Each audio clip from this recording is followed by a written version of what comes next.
Today we are going to see delete statement. Basically, delete statement syntax is delete from table name.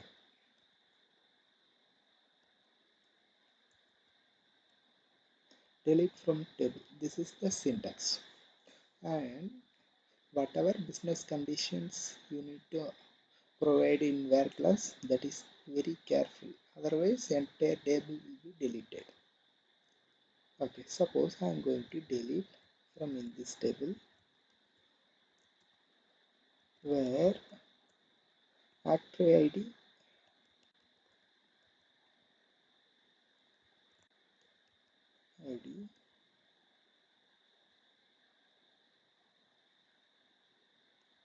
below 50.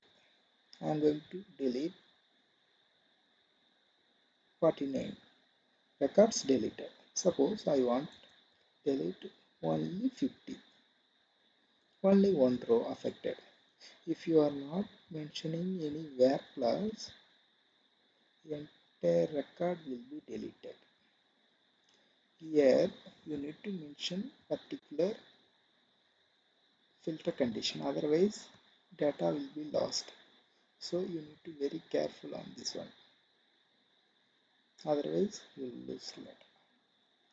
And again you need to depend on database team and infra team to get recovering data based on your daily getting recovery or not.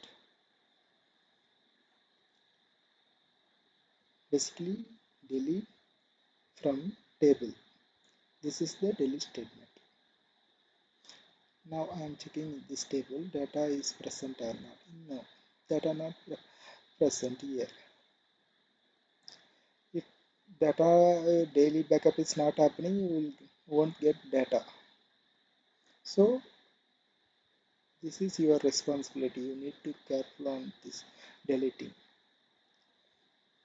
Delete also sometimes will roll back, but truncate only the problem.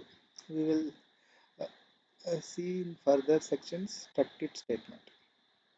Thank you.